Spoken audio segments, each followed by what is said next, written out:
Hey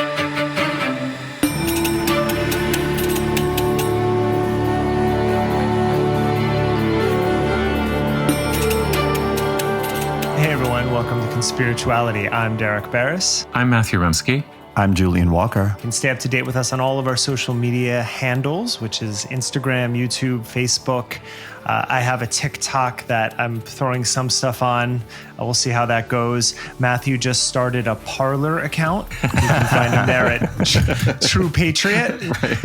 And of course, we're on Patreon at patreon.com/conspirituality, where for $5 a month, you can help support us as well as get access to our Monday bonus episodes. Conspirituality 74. Elena Brower could stop selling doTERRA. What happens when MLM sales and neoliberal life coaching collide with a yoga charisma that oozes with pseudo-feminism? Where do we even begin? Exploitation, heartbreak, toxic mimicries of therapy, mentorship, political awareness, and community.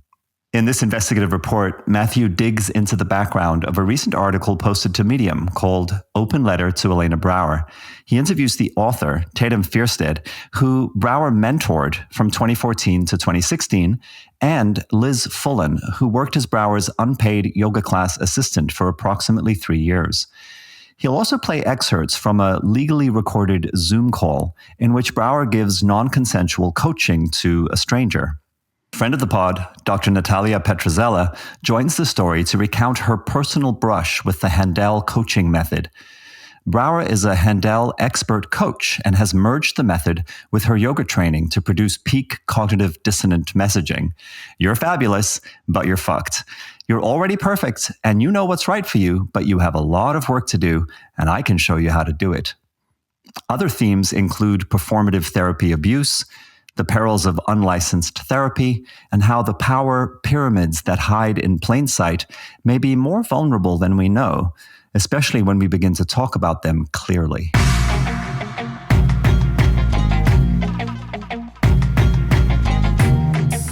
The provocation for this episode is an article that was posted to Medium on September 23rd. It's called Open Letter to Elena Brower, and it carries the subtitle Content Warning, Spiritual and Emotional Abuse. So the article's in the show notes, and though I'll be summarizing the main points, I encourage you to read it for full context. Now, the open letter was written by a woman named Tatum Fjerstad. Tatum works as a licensed acupuncturist in Minnesota, and she grew up in a working-class Minneapolis family that attended a fundamentalist Baptist church. She describes herself as a spiritual abuse survivor. From 2012 to 2018, she worked as a public yoga teacher, and for a few years within that time was mentored by Elena Brower, a yoga celebrity and now presidential diamond seller, now double category, I'll explain what that means in the report, for the doTERRA multi-level marketing essential oils company. For listeners who don't know Elena Brower, you'll get to know a little about her in this report, but for now, perhaps you'll know the phrase from musical theater, triple threat. This would be the stage star who can sing, dance, and act. Brower is a women's wellness triple threat, an extremely charismatic yoga teacher with ravishing fashion and design chops, and also killer business instincts. Tatum's open letter describes years of hard to categorize stuff in her relationship with Brower. She doesn't describe anything illegal, although when we're talking about uncontracted labor and multi-level marketing schemes, as we will be, we can be in a gray zone. Mainly, Tatum paints the picture of a time in her life in which she was vulnerable to the economic and psychological power of a women's leader who blended yoga and life coaching into her sprouting essential oil downline. So this is a story of blurred and manipulated boundaries between work, something that looks like therapy but isn't, and something that at times looked like friendship, except that they were never on equal footing.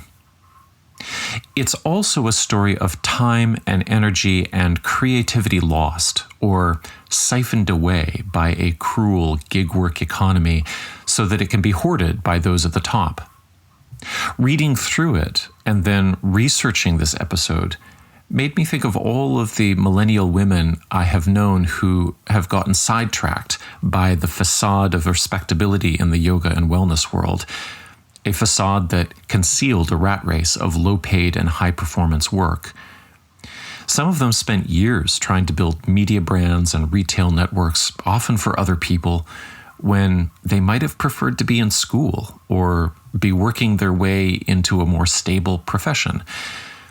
Increasingly, it's also looking like a story about a bubble that is bursting, economically and morally.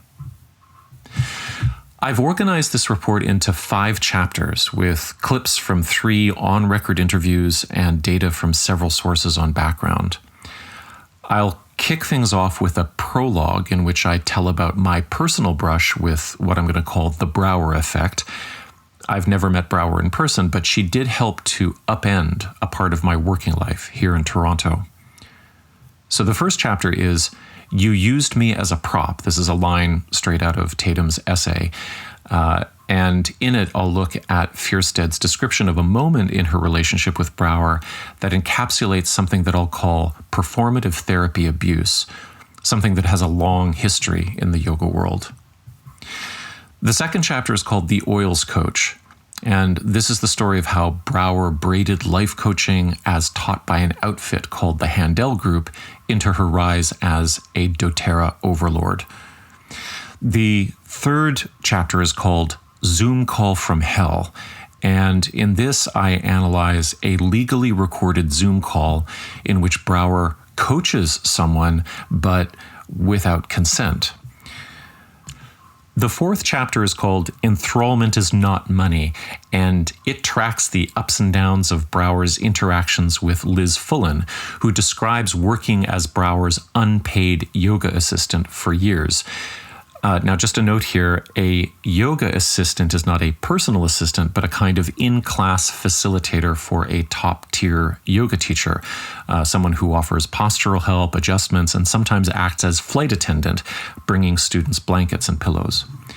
And the fifth chapter is called Sorry, Not Sorry, where we hear about how Brower has responded to Tatum's letter, and we hear from Tatum herself on what she feels it all means. Now, in addition to hearing from Tatum and Liz, we'll also hear from historian of U.S. fitness and wellness culture, Professor Natalia Petrzela, who spoke with me about her experience with and analysis of the Handel Life Coaching Method, which casts a long shadow over this story. Natalia was an early guest on our podcast way back on episode 4, where she helped us wade through issues of whiteness in the wellness world. So we'll link to that in the show notes. And we're going to roll these 5 chapters straight through and then check back in afterwards for final thoughts. And just a note off the top, I want to be clear that there isn't a single data point in this reporting that has not been corroborated and fact-checked. There will be editorial comments, but they will be clearly identified. I reached out to Elena Brower by email for comment on a detailed list of questions about what my sources said, and she did not respond. She did, however, block our accounts on Instagram.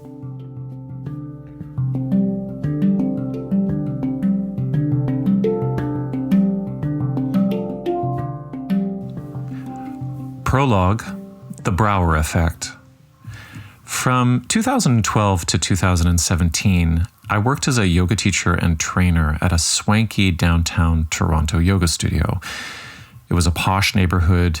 There was high-end retail space on the first floor, a full schedule of interesting and pricey classes in the 2 upstairs studios, and the warm and altruistic owners hosted a reputable teacher training program. At some point in early 2016, or perhaps before, the owners of this studio met Elena Brower, a New York yoga celebrity with an international following.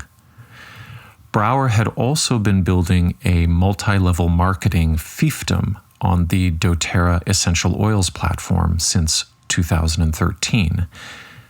Now, I don't know where or how that first meeting happened. Perhaps the owners traveled to a yoga conference or to Brower's studio in Soho, because for a while it was a thing for ambitious Canadian yoga studio owners to travel to New York, Los Angeles, or San Francisco on business reconnaissance to see how the big hitters in the industry were swinging. However they met, before long, the studio owners had been sucked into Brower's doTERRA sales funnel. And Brower herself came to the studio that April for a series of workshops, one of which was focused on recruiting yet more doTERRA customers and sellers. Not long after that, I arrived for work one afternoon to see that a large chunk of the retail space had been converted to display oils and stacks of Brower's books and journals. And when I went to the bathroom downstairs, I noticed that some of the treatment rooms were shuttered. There had been several with resident massage therapists and other body workers. I opened one door to find the treatment room converted into storage for doTERRA overstock. By that summer, the owners seemed to be talking and posting about essential oils all the time. Messages recruiting staff members for adventures into oil land constituted a large chunk of the internal communications. The language was vague but urgent. Everyone had to find their life purpose. Everyone had to be empowered with better household cleaning choices. Everyone needed inner transformation and financial freedom.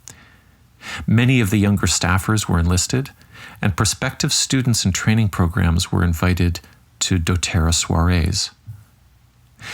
I found it odd that everyone was trying to sell little bottles of oil to each other. I couldn't figure out how it was working. Of course, it wasn't. I didn't know much about MLMs at that point, but I think that even if I had, I would never have guessed that a robust business like this could be ensnared in something so corrupt. But that's one of the things these companies do so well. The image management is so top-notch that it can goad even a well-organized and successful downtown yoga studio into becoming a pump-and-dump essential oil clearinghouse. But the other thing I had no real idea of at that time was what it might have felt like on the inside of a Brower-type machine, where yoga, life coaching, and MLM sales could lead to extremely toxic dynamics, hidden by a pseudofeminism that pretends to uplift women while actually spiritualizing the worst aspects of predatory capitalism.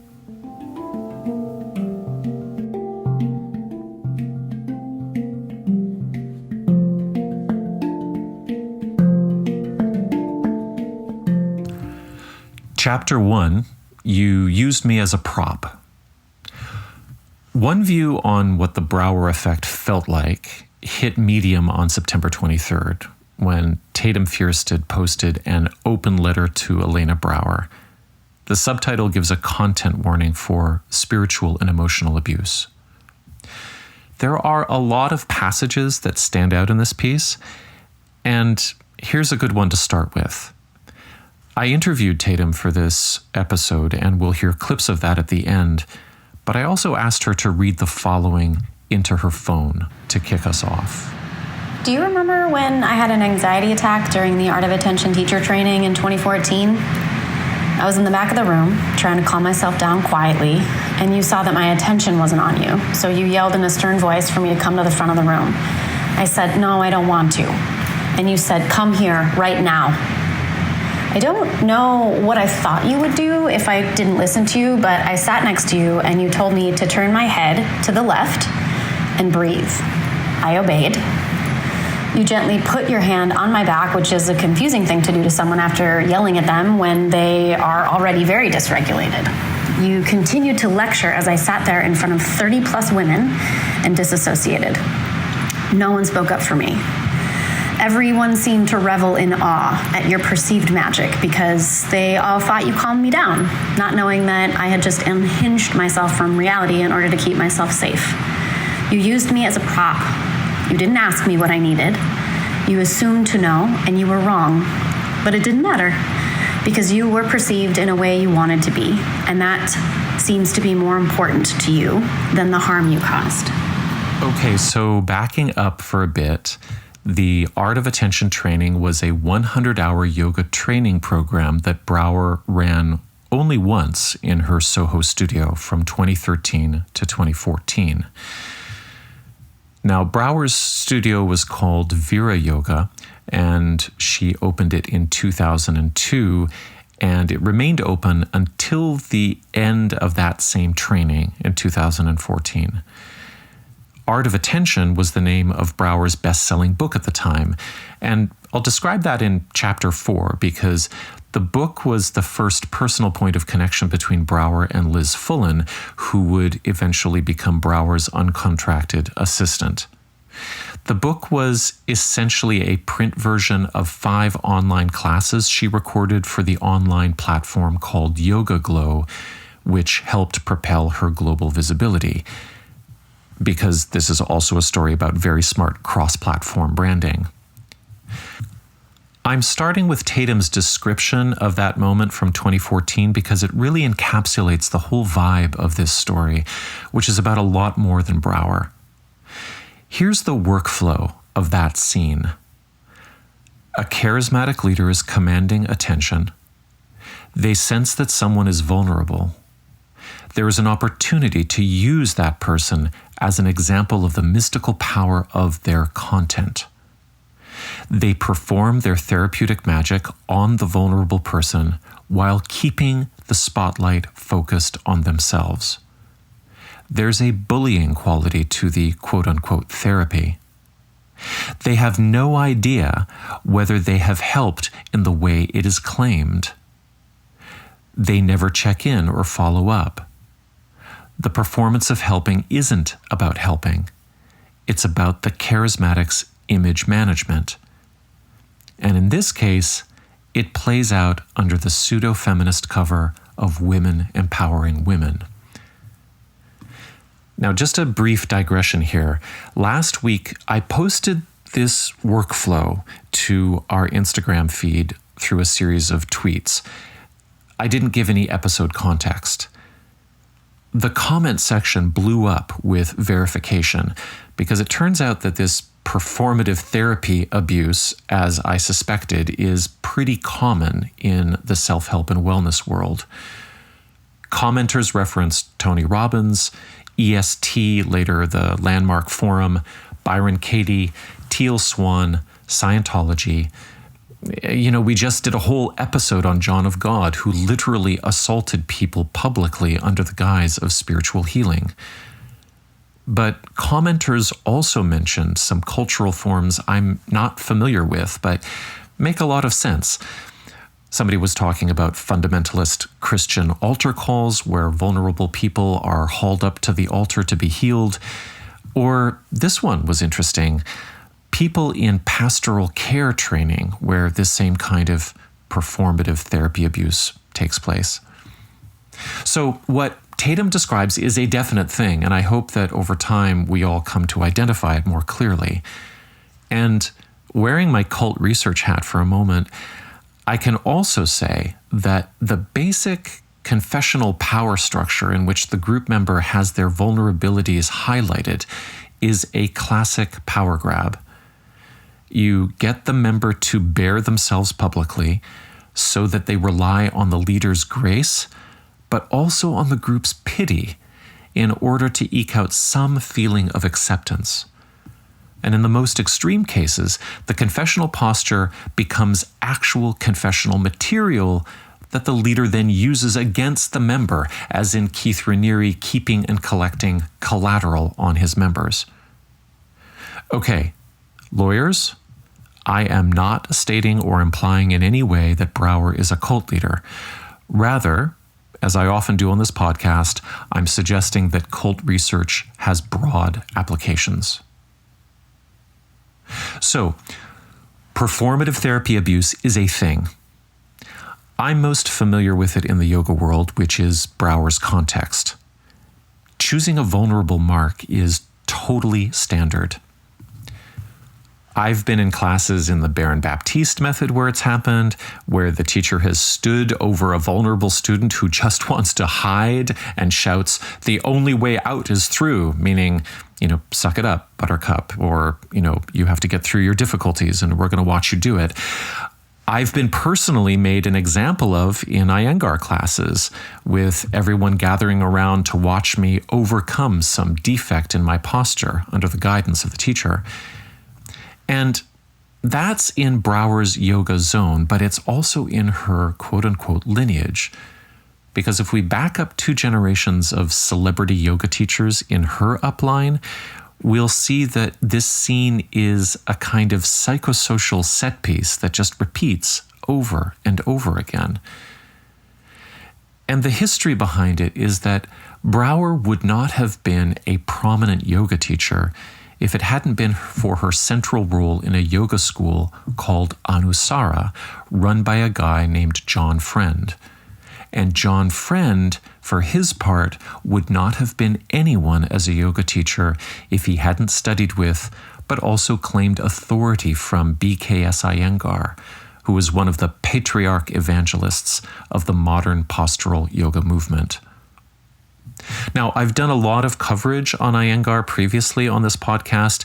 There's a bonus episode that's actually free to the public. It's called Yoga Teachers Are Not Doctors and Doctors Are Not Priests. So that will be linked to in the notes for you.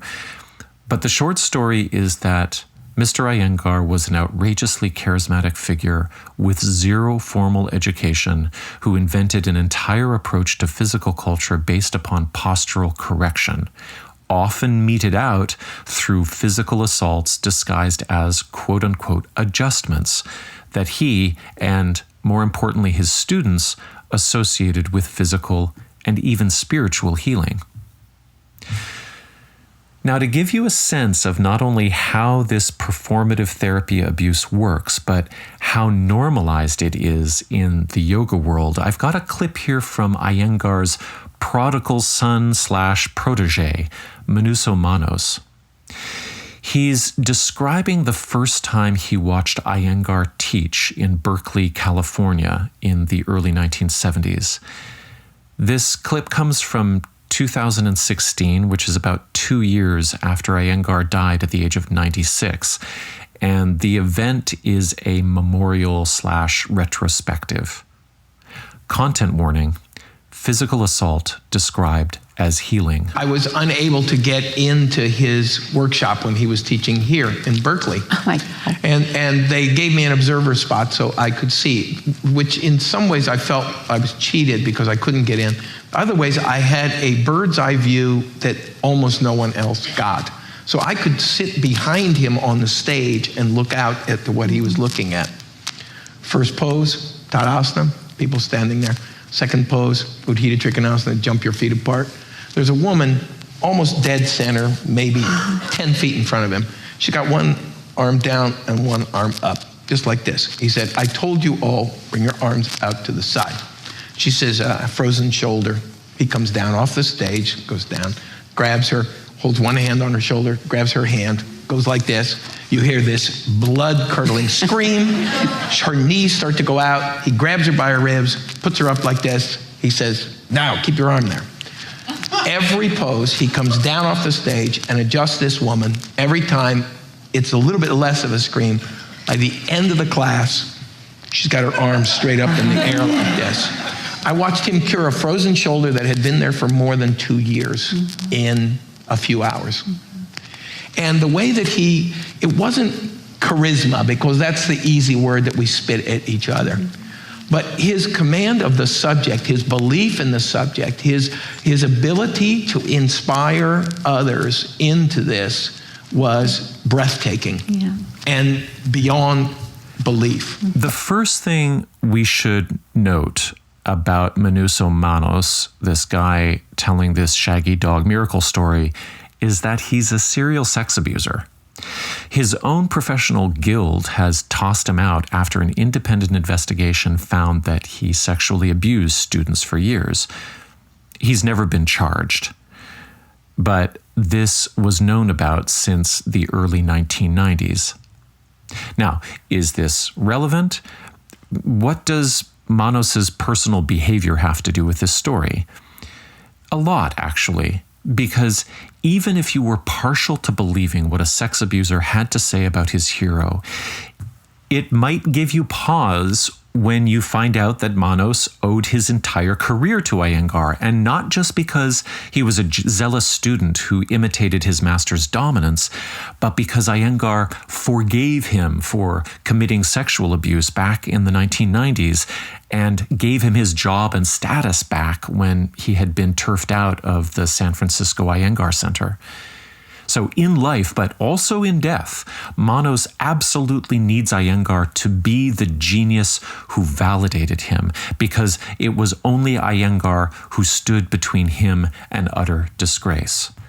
It's relevant because miracle stories in the yoga and wellness worlds often cast a shadow of corruption. Anyway, the nuts and bolts of this story about the woman with the frozen shoulder are that Iyengar sees her condition but doesn't take a history or know anything about her. He instinctually assumes he can fix it.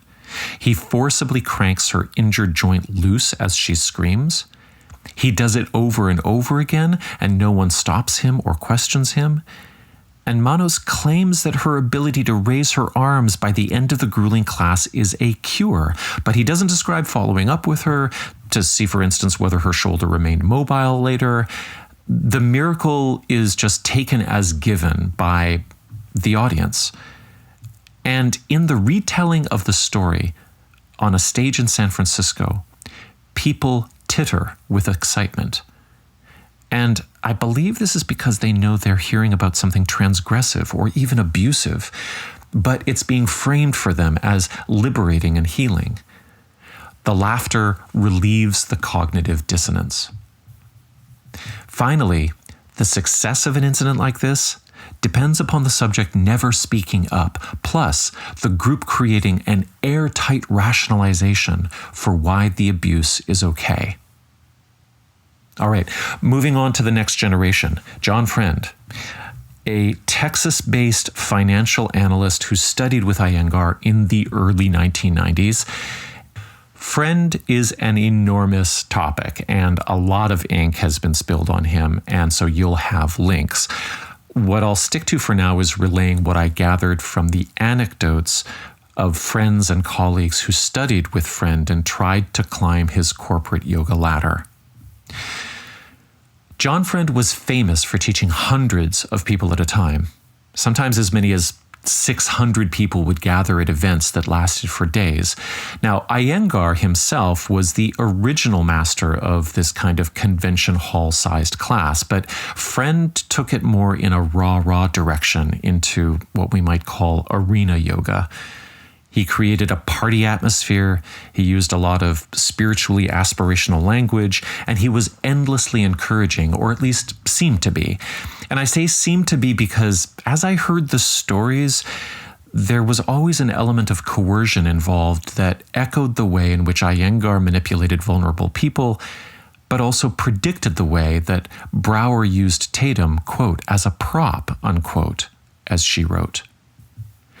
Now, in these large-scale events, often residential in some fabulous retreat locale where it's hard to raise objections and even harder to leave, and you've spent a ton of money, and so the sunken costs are really high, Friend would commonly single out someone who is in a vulnerable state, someone with an injury, somebody in the midst of a divorce, somebody feeling nauseous from chemotherapy, and he'd ask them to come up to the dais and be the model for some kind of difficult posture so that they could embody what he called their optimal blueprint, even under stress. And everyone could tell that the person was reluctant, but perversely, this was like blood in the water. They would cheer their encouragement, and it was really hard for the person to decline or to show their reluctance. So there they would be, heartsick or on the verge of vomiting, arching up into some crazy backbend while everyone clapped and hooted about their bravery, which was really compliance. So the vulnerable person was being used to prove the effectiveness of the content, and it really didn't matter what they felt about it so long as they could will themselves to do something difficult for the benefit of the teacher and the group. So Friend was lauded for his brilliance, and people would come back from those events to Toronto calling him a miracle worker, and his group touted itself as offering the most intelligent and spiritually informed yoga on the market.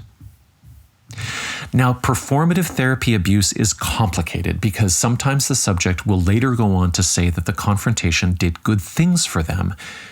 But if you scratch the surface of those stories, you'll often find that they're told by people invested in the miraculous powers of the charismatic in question, people who went on to benefit from being a top student or whatever.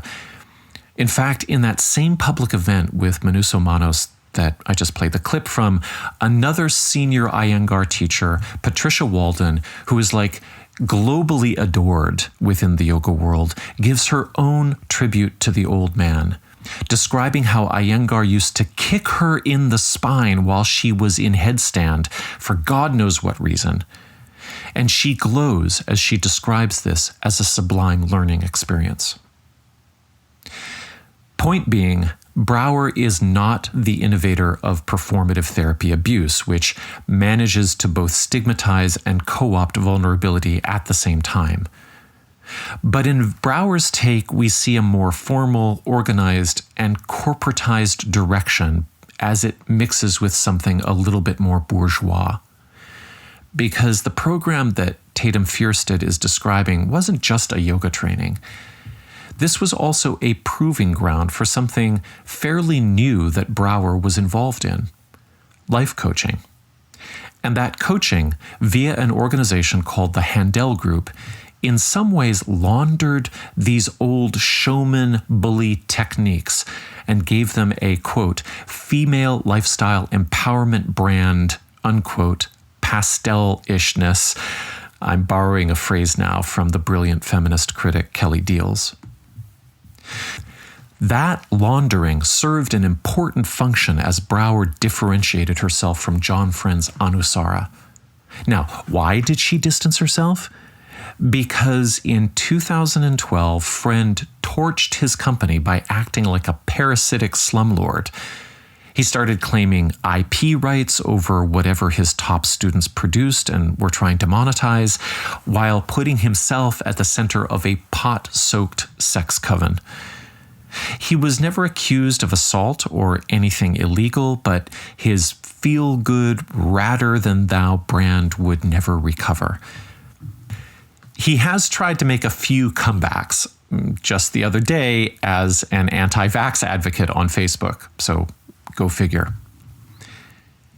In 2012, that spring of Anusara discontent, Brower published a kind of mea culpa to Huffington Post about her erstwhile tenure in Friend's scam.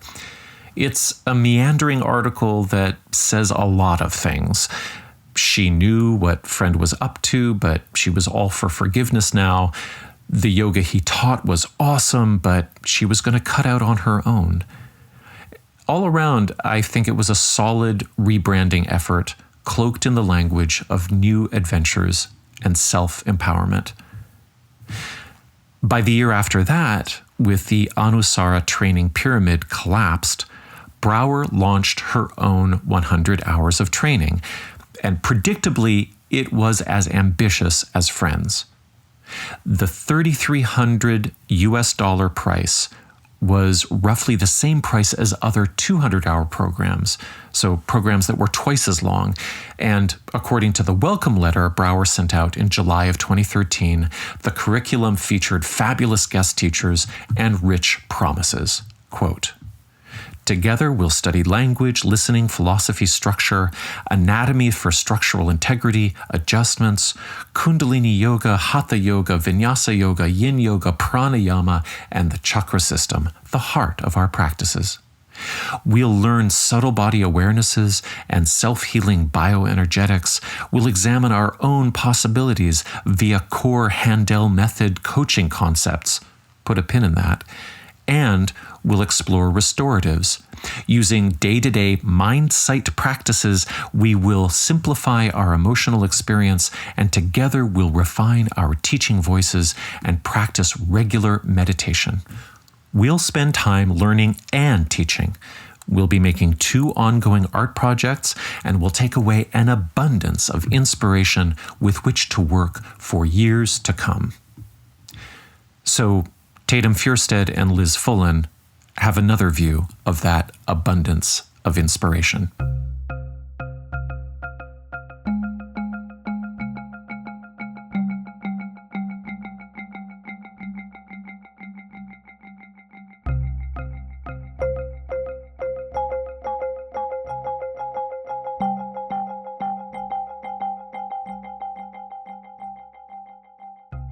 Chapter 2, The Oils Coach.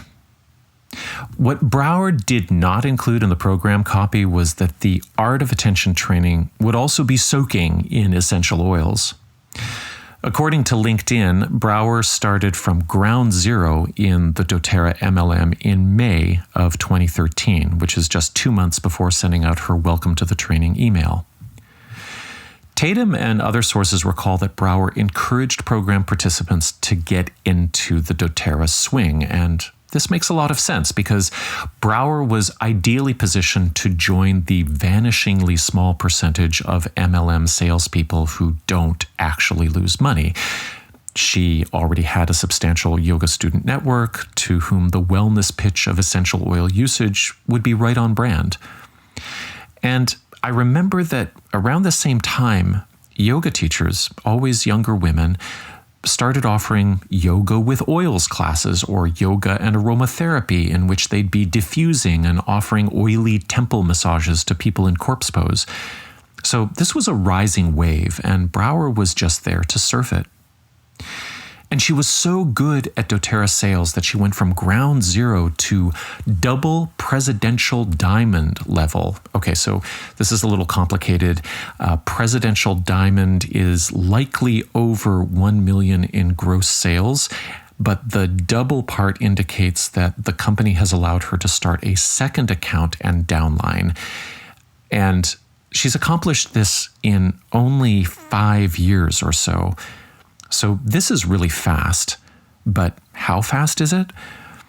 I spoke with a former gold-level distributor. This would be somebody who had been making a modest $60,000 in gross sales, but still in the top percentiles. And this is a person who got out of doTERRA when they realized what it actually was. They have asked to remain anonymous for fear of retribution. They characterized the speed of Brower's rise as, quote, astonishing, unquote. By November of 2019, Brower was on the cover of doTERRA Essential Leadership magazine. And in the feature interview in that in-house publication, she sums up the psychosocial and economic feedback loop that binds her yoga and oil worlds together with ideas about female leadership and bravery. Quote, belonging to this family of dreamers and achievers elevated my other endeavors, especially my writing and yoga teaching. Now I come to yoga with a fresh mind that's been stretched in different directions by the work of building and sustaining my doTERRA team. Together we've deepened our bonds, listening, learning, and leading together. The expanding bravery I see around me every time we meet as a team is beautiful to witness, unquote. All right, so how big is the team?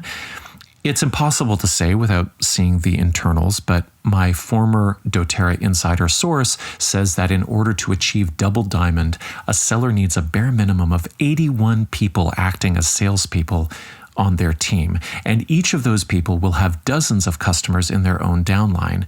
So the total number of people paying upline to Brower could number in the thousands. So I guess expanding bravery is one way to put it.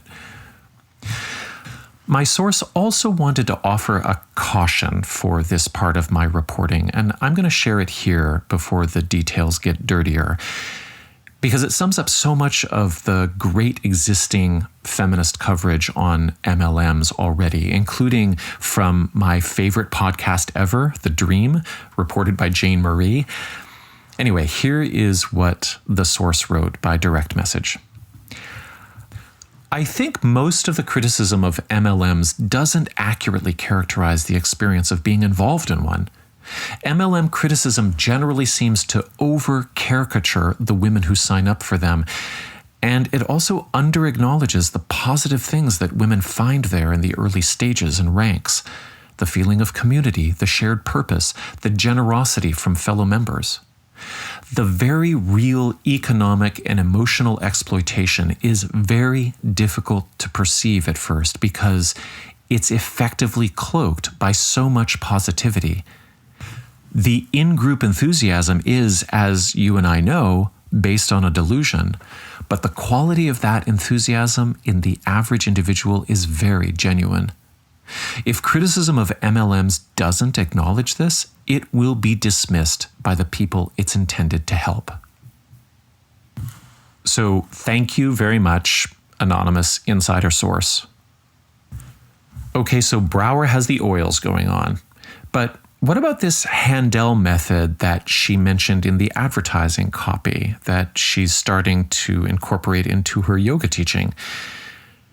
The Handel method was founded in 2004 by sisters Lauren Handel Zander and Beth Handel Weisenberger. So let's start with the mission statement from the Handel Group website. The Handel method takes a revolutionary approach to life. Through this innovative coaching process, you will come to know and love yourself, resolve your personal history, and manage your mind. You will develop personal integrity, capital P, capital I, registered trademark, and align your heart, mind, and actions with your dreams. You will see and understand yourself from a different perspective and experience your life with newfound compassion, humor, and honesty. Okay, I got to pause for an editorial comment on the registered trademark on personal integrity, because that's about as red a flag as we could see waving over the brunch patios of Soho. So whoever these people are, they are willing to presume IP rights over the concept of personal integrity. I mean, I suppose it's good when an outfit shows its ass in its mission statement. It's kind of like, I'm going to show my personal integrity by asserting trademark rights over the idea of personal integrity to make sure that no one else steals it or defines it differently, because I guess it's not really personal, but a universal value proposition. It's just mind-bending. Anyway, editorial comment done. We also learned from the website that they offer group and personal coaching, and they're very proud of their corporate sector content. Now, I'm not sure how Brower found Handel, but I've seen texts between Brower and Tatum Fjerstad that show their social circles included Lauren Zander, who is the Handel co-founder. And in one YouTube video, Brower interviews Zander and introduces her as my teacher, and Zander has guested on Brower's podcast twice. Here's a little of what Zander sounds like. First, let me just say this. I'm really glad you're here. I know what it takes to step up to the plate and care. I mean, really care about your entire life. It takes courage to be willing to look at what's under your hood. And I certainly don't take my job or your life lightly. So right off the bat, let's be honest. If you're looking for sugary sweetness, niceties, and a good coddle, you've come to the wrong place. I'm not that coach. This is not that program. In fact, Handel Group is not that company. There's nothing diluted here. We're coaching concentrate. We pull no punches. We walk our talk. We fight, champion, and cheer loudly for your dreams. Possibly more than you do at this moment. And we're here to teach you to human better. Yes, to human. If FedEx, Google, and Snapchat can be their own verb, why not human? And given we have no option while we're alive but to human, I think humaning is something we can always stand to get better at. When human is used as a verb, it puts the onus of responsibility and change and what's possible where it belongs, on us. So that's a little bit of the vibe that is behind the Handel Method coaching that Tatum and Liz Fullen said was central to Brower's yoga programming in that training. Brower is currently listed on the Handel Group site as an expert coach, and a 2018 Handel Group advertising brochure carries a Brower testimonial. Quote, "My Handel Group coaching felt like turning on a light in some of my darkest ways of relating to people closest to me. My family, my teaching, and my relationships have all bloomed with this work." Okay, but what about the content? What is the method itself? Now, they guard their IP pretty closely, but one undated document I've managed to secure is a homework preparation guide to an immersive coaching intensive called Design Your Life Weekend. Now, this homework is to be submitted in advance of the intensive. And Tatum Fjerstad and Liz Fullen both said that a version of this process was part of their Art of Attention training with Brower. This homework document asks for participants to write up to 7,500 words, which is kind of short novella length, about how they feel about 18 areas of their lives: career, relationships, sex, body, money, and so on. They're also asked to rate their experiences in each of those categories from 1 to 10.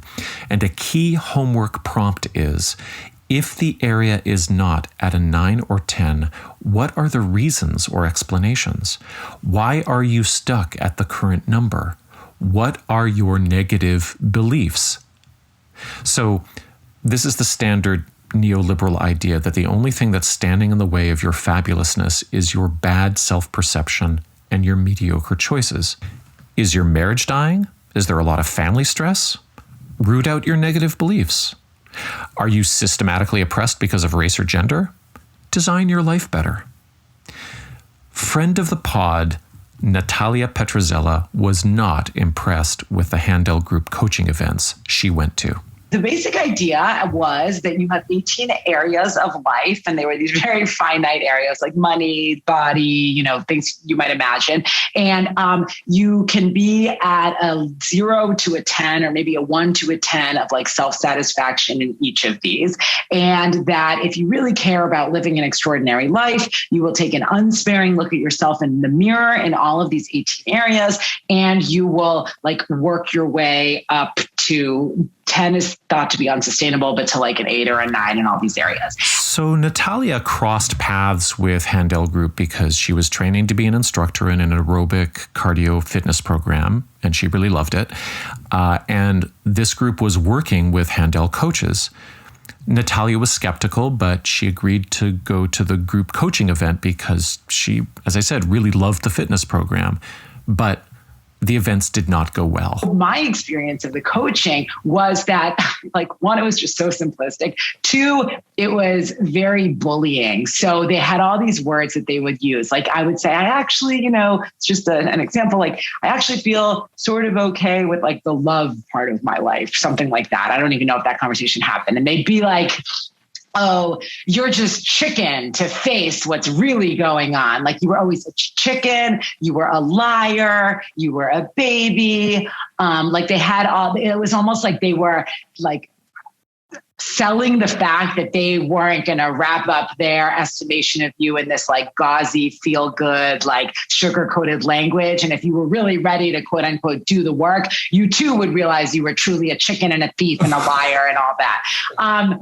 Which I was just like, what the hell is wrong with you? And then the other thing that really got me too, as someone who, by the way, never studied psychology, but took a couple, like at any advanced level, but had taken like a few Psych 101 courses, it was this like warmed over Freudian watered down theory that they would hand you. Like you'd have to talk about your parents and what their marriage was like and, recite traumas that you'd experienced. And they'd always sort of like link things back to your childhood or your parents. Now, I got in, I was not a favorite of this group because I asked on these coaching calls, like, have you studied psychology? So can you tell me how are you a therapist? Like, how did you arrive at this? Can we discuss theories behind this? And that was never well regarded. That was me being a chicken about quote unquote doing the work. I'm like, I call this critical thinking. Thank you. So this theme of being afraid of your own power or being too chicken to do the work, it meshes with the ways in which success is discussed in very magical terms in the doTERRA world.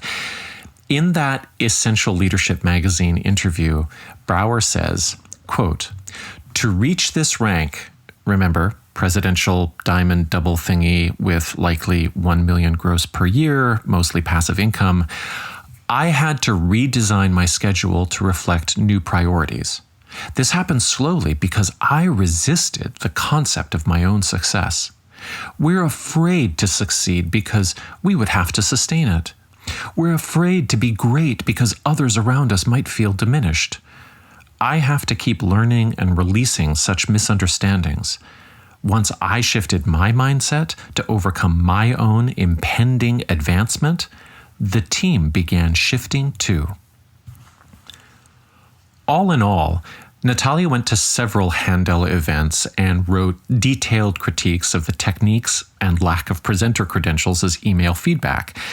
And those criticisms made their way all the way up the ladder to none other than Lauren Zander, who eventually offered to coach Natalia personally and for free, which sounds like a bit of a flex.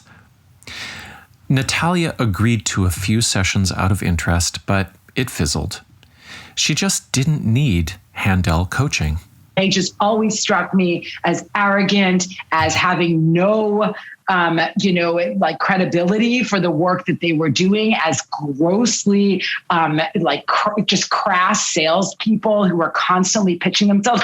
Oh, and also, if you weren't ready to sell yourself or act like, or to admit that you wanted great riches, you were just like this benighted fool, right? Like, to be someone who knows what she wants is to be someone who wants to be fabulously wealthy and knows her work. So it was like this interesting, kind of capitalist self-help thing going on while they wanted you to sell their services too. So I don't know. I think it's profoundly screwed up. There are probably a lot of other outfits like this out there. And I think my experience of it, I now consider almost a bit like participant observation research, I guess. So Natalia obviously has some distance from all of this now, but at the time, she also had the fortune of having her critical thinking solidly online, and she was also starting out on what's now a great professional career and standing as a public intellectual. So when I think of anyone calling Natalia a chicken, it's just totally absurd to me. Like, you just don't know who you're talking to.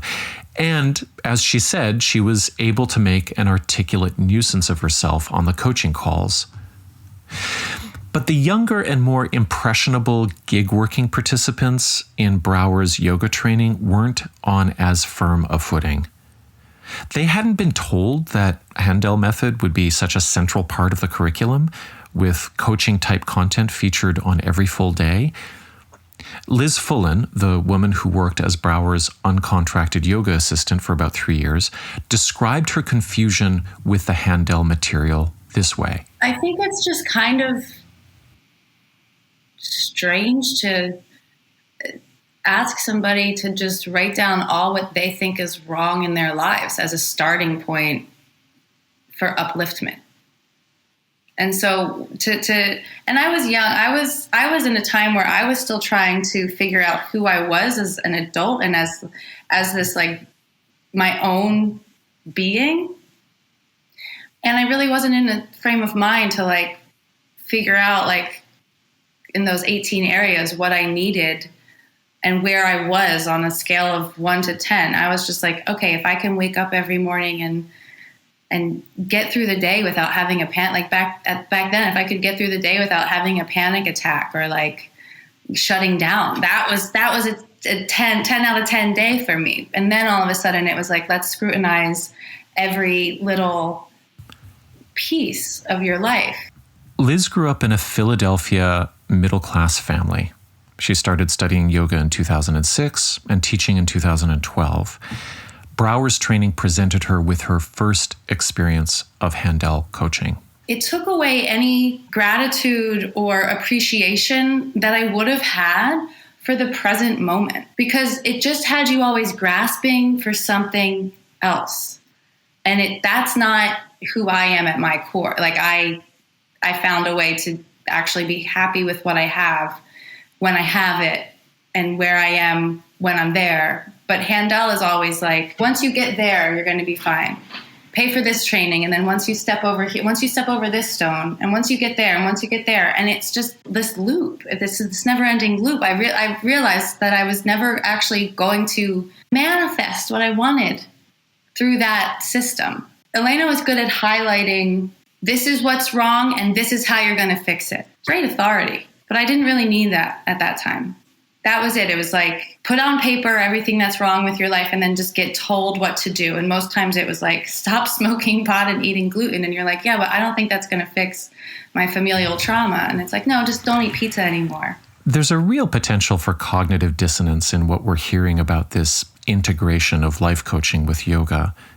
Because when Liz speaks really eloquently about where she's arrived, saying, I found a way to actually be happy with what I have when I have it and where I am when I'm there, it sounds like she's a seasoned yoga practitioner who has learned the lessons of self-acceptance, equanimity, and tranquility.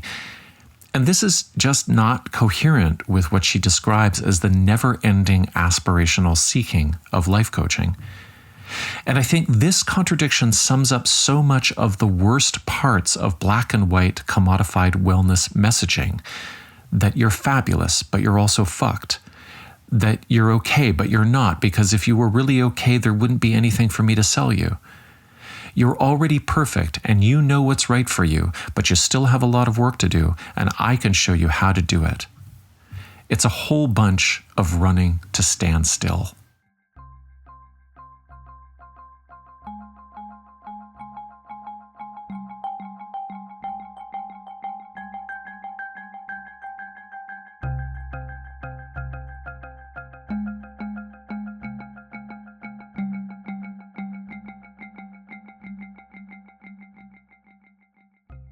Chapter 3, Zoom Call from Hell. There's a line in Tatum's letter near the end that really stands out.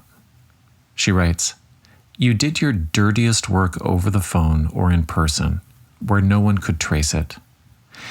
And it's true that no one knows what phone calls between Tatum and Brower were like, except for the two of them.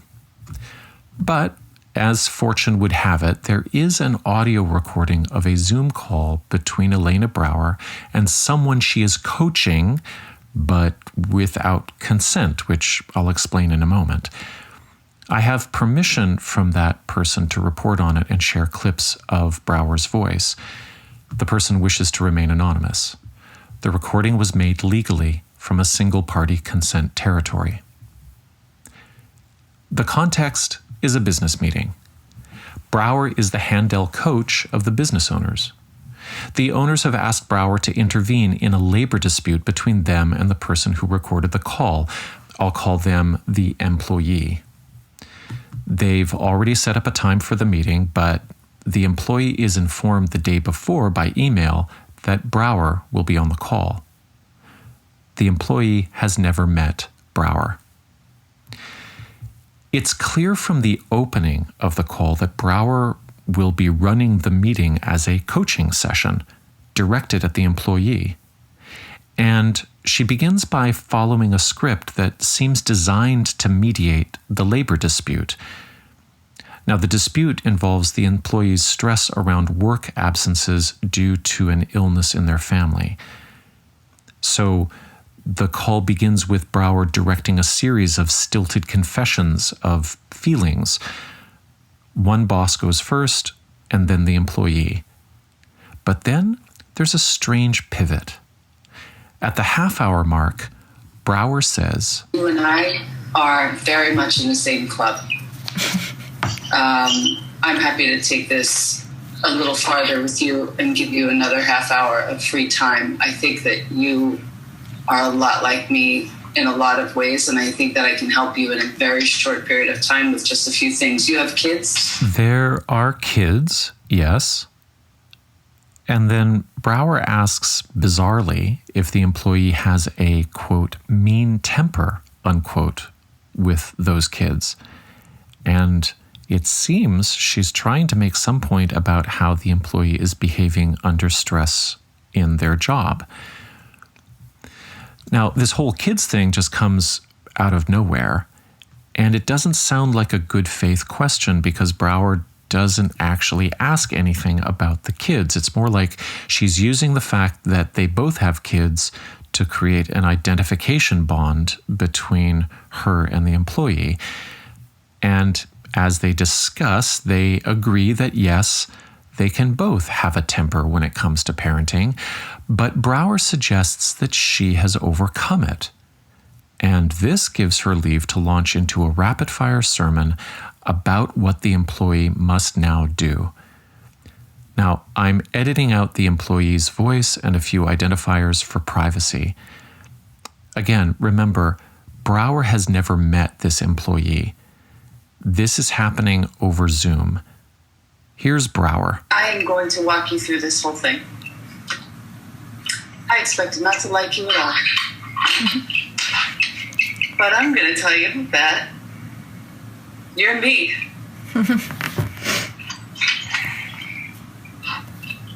I'm proud of you. One, you're going to start a regular meditation practice for real.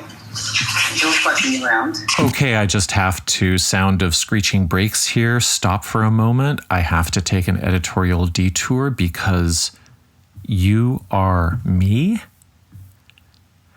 As someone with 2 psychotherapists in my family, I know enough to know that this is totally ignorant and unethical bullshit.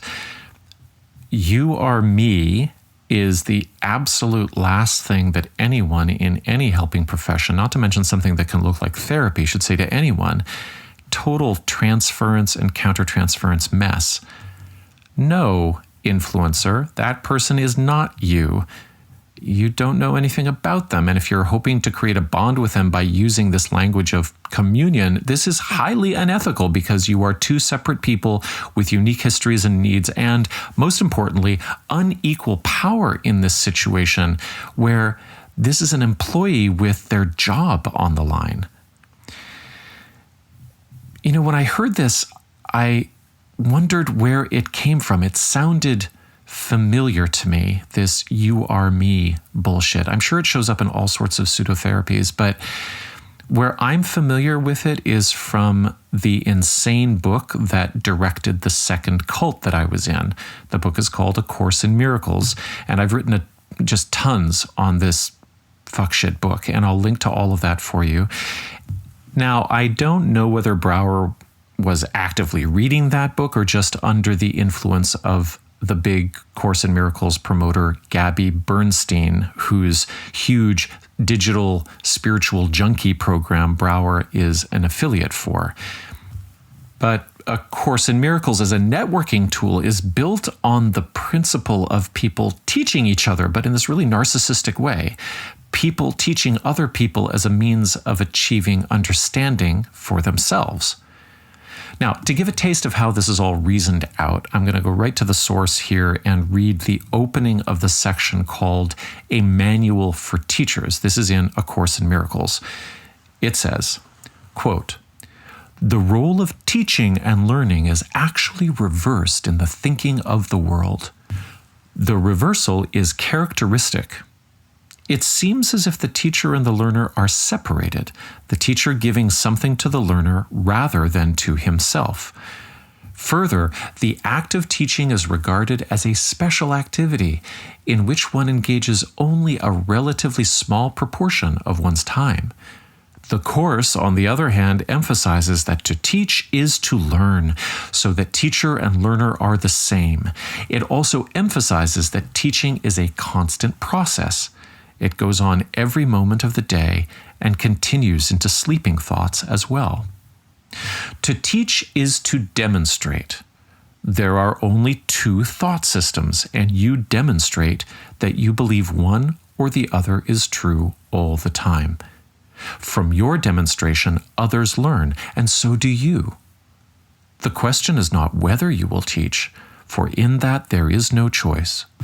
The purpose of the course might be said to provide you with a means of choosing what you want to teach on the basis of what you want to learn.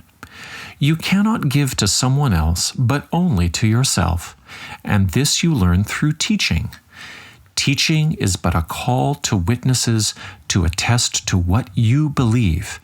It is a method of conversion. This is not done by words alone. Any situation must be to you a chance to teach others what you are and what they are to you. Okay, so hopefully the mind-bending, boundary-free, intrusive creep factor is clear from all of this. And special note here, the channeler of A Course in Miracles was a New York City psychologist named Helen Schuckman. So this is a person who would have been clearly educated in how fucked up this dynamic is from a therapeutic point of view. Part of what her channeled book does is to explicitly reject the previous 60 to 80 years of therapeutic practice and research. And that, dear listeners, is why it is so popular in the New Age crowd. It ditches the basic principles, but also the rigor and the discipline of boundary therapy. And it comes from a therapist. It's like the authority of the homeopathy influencer who used to be a doctor before they freaked out.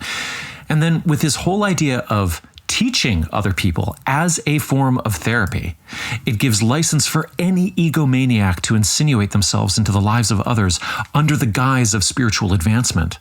You don't have to go to school. You just have to believe in yourself and your own truthy truth. But that's enough for that rabbit hole. I asked Natalia a follow-up by email about this "you are me" language and whether it rang a Handel bell for her. Absolutely, she wrote back in all caps. Quote, "My sense of how the Handel group crowd establish authority, since they hold no recognized form of expertise, is by drawing on their own, quote, authentic journey, unquote, with the idea being they're just a few steps ahead of you. Enough to give them license to bully you and act superior, but close enough you could imagine being just like them one day too, if you do the work and sign up for their training programs. And one thing I thought was so weird about this world is that the end goal so often morphs into training to be a life coach yourself, as opposed to just getting to a better place in whatever realm it was that brought you there in the first place." Apologies for the digression. Back to the call. Brower has just declared that the employee is going to start a regular meditation practice. No fucking around, as she says. And actually, this was a good place to pause for a moment, because the employee at this point actually manages to interrupt and say, "I have a regular meditation practice." But Brower seems not to hear them, so she plows on. You're going to hear some beeps in the following, which indicates where I have clipped out identifying information. I'm going to stay on top of you. You're allowed to text me every day when it's done. It is not easy to be a parent. It is probably one of the hardest things ever. I never, ever, ever want you as a mother to ever say again that it's too hard for you to be elegant no matter where you are, no matter what is happening. I will not allow it. You are a beautiful woman. You are a skillful teacher. You are overeducated by far for what you're doing. And at no point should anything shake you to the point where you're obnoxious to somebody else. Never. I'm saying this to myself. I will never once again do anything less than elegant to my child without apologizing immediately. And fixing it immediately. I'm staying with you, no matter what happens here. Maybe you stay, maybe you don't, doesn't matter. I'm staying with you. You've got me. I'm going to coach you. You are going to be proud of yourself. Every single night before you go to bed, you're going to remember every word that came out of your mouth. You're going to know every single sentiment that passed through your mind. There is not one moment that you are going to be having confusion or it's too much for you. I know you hate me right now, but you're going to love me in 6 months. Now, the other intervention that Brower attempts in this very confusing call that the employee didn't sign up for, that was supposed to be about a labor conflict, seems to come straight out of the Handel Method homework regarding family material. Again, out of nowhere, Brower prods. Let me ask you this. Are you more like your mom or your dad in the sort of wall construction tunnel vision when you're having a hard day? The employee declines to answer. You might recall that they're in the middle of huge family stress, which Brower seems to forget. But this sets up another sermon. Now, I've blanked about 2 seconds from the following where Brower mentions a name that would break anonymity. I invite you to explore the possibility that you have me to bounce things off of, and I am glad to give you any number of prompts and help to help you get through this. But please know that you didn't make this stuff up that you have a tendency to do, that you're being called out for. It was modeled for you. And there's nobody to blame. There's only you evolving it.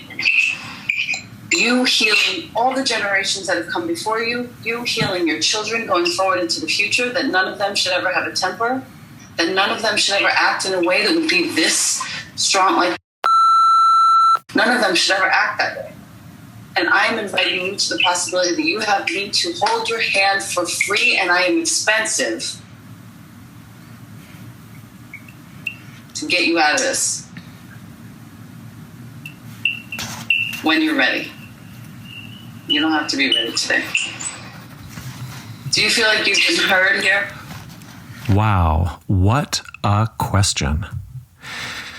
So there is one more funny, not funny moment that shows how if you're following a coaching script, you can make an utter fool of yourself and perhaps not realize it. Close to the end of the call, Brower offers coaching meetings going forward while talking over the employee when they try to say something like, "I do see a therapist, but thank you anyway."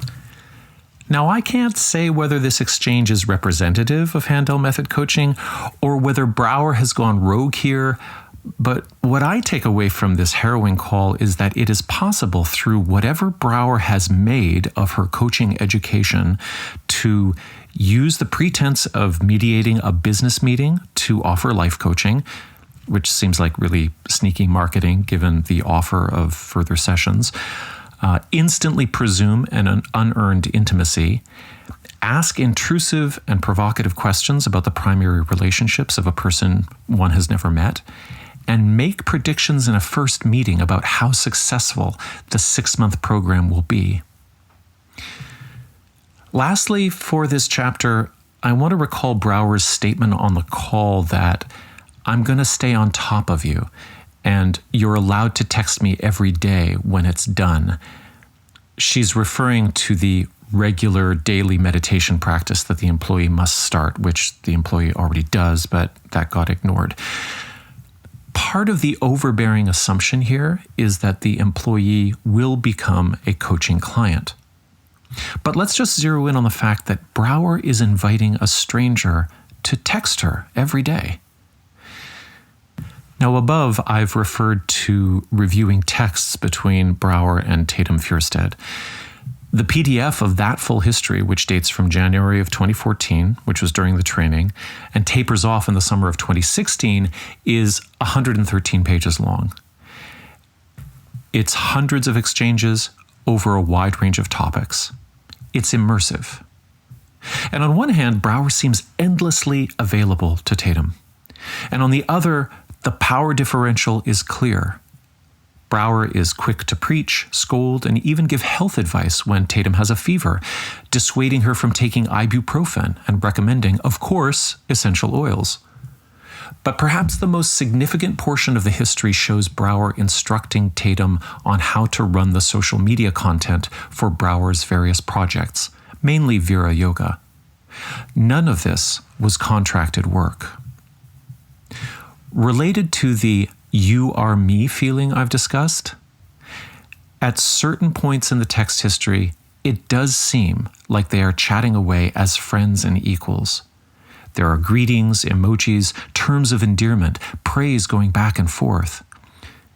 The power differential is clear insofar as Tatum is often asking for and accepting advice, and of course doing all of this work.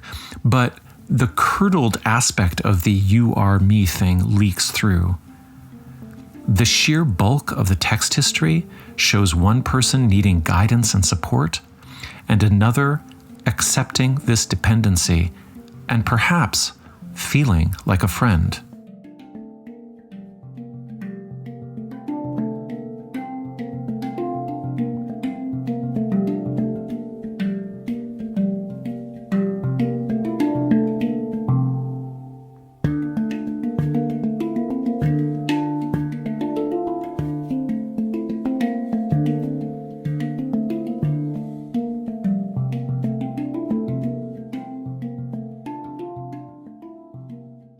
Chapter 4, Enthrallment is not money.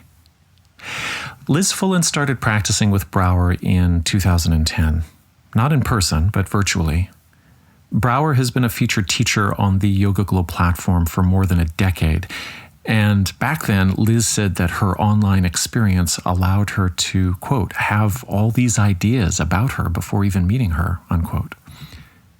Liz finally got to meet her icon at the Wanderlust Festival in Stratton Mountain, Vermont in June of 2013.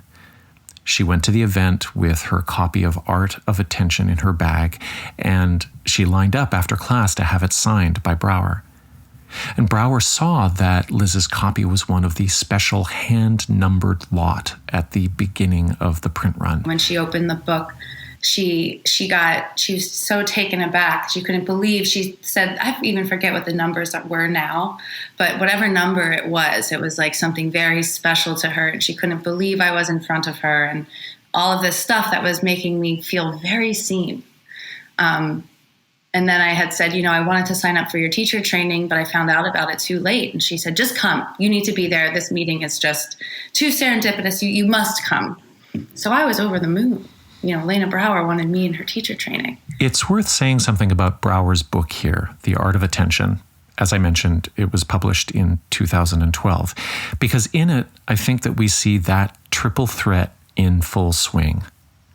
It's a splashy, photo and poetry-soaked rendition of 5 of Brower's signature Yoga Glow online classes, so there's good tie-in marketing there. The photographers are top-notch, and the chapter forewords are written by such luminaries as Gwyneth Paltrow and Gabby Bernstein, who's the aforementioned younger Marianne Williamson type whose brain has also been melted by A Course in Miracles. It's co-written with a graphic designer named Erica Jago, and Jago has serious chops. Her website lists this great layout work on a big Oprah coffee table book.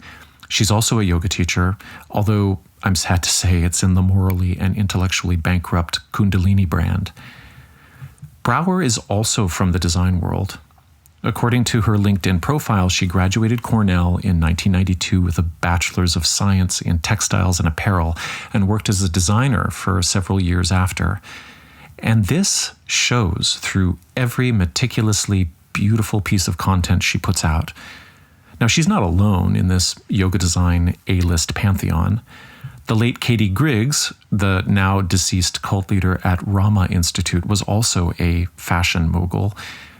And Brower's New York City homies David Life and Sharon Gannon of Jivamukti Yoga fame had definite catwalk styles. But Brower is really the best at it to my eye. I want to say she's like the Martha Stewart of yoga design, but I think that's just too staid, too square. Maybe Nigella Lawson, but only with green juices. I don't know. The point is that Brower's yoga material seems like a delivery device for a total lifestyle, an aesthetic that just permeates everything, or I guess we could say like essential oil, it diffuses. So Liz's starstruck wanderlust meeting with Brower was in June, and then she describes a whirlwind of activity to get everything together to make it to New York for the training in September. But then when she walked into Vira Yoga, she says that Brower didn't seem to have a clue who she was. After the training, Liz signed up for 6 weeks of Handel coaching calls. And she eventually agreed to sell doTERRA, but was never any good at it. She became an assistant in classes, giving adjustments, and Liz considered that Brower was showing her a kind of favor that would get her work in other studios, so she appreciated this. It was good for networking. But Elena never paid her through a formal contract, and Liz never asked to be paid. This went on for 3 years and included things like being invited to assist at a yoga retreat in Istanbul. I mean, this was a place that Liz and her partner at the time wanted to go to anyway, and so she agreed. But she spent the entire trip working while her partner took in the sights, and Liz received no compensation. Over time, Liz told me, she came to feel sour about what felt like an exploitative relationship. She described having a bad taste in her mouth about the time she had given up, about the unfairness of it. And then in 2017, it came to a head. I had gotten pregnant. We had decided to not keep the baby. I took the abortion pill, and during that, it takes days for that to actually run through your system. And during that, this person decided that my partner at the time decided to move out of my house. So our house together without, I was at work one day and I came back. So it was a very traumatic kind of abandonment thing. Talk about being triggered and abandoned. And I walked into the house and I sat down and I started crying. And even though I had had that bad taste in my mouth and I was starting to realize you need to get out of this, she was still one of my first calls.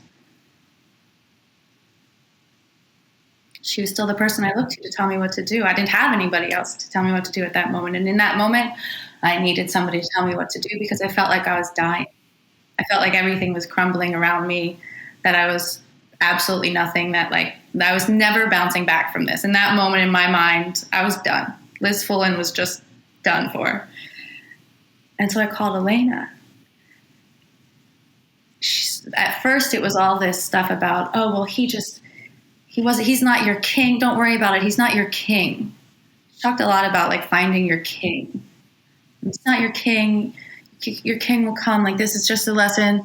A lot of stuff was said. I was very ungrounded at the time when I was speaking with her. The conversation ended with her figuring out a way to tell me that if I'm going to keep this apartment that I was planning on sharing the rent with this person, if I'm going to keep this apartment, it's really time for me to take my business seriously. How long was the phone call? How long did it take to get from your tears and, I imagine, explaining the bare bones of what had happened to the sales pitch? Probably 5 minutes.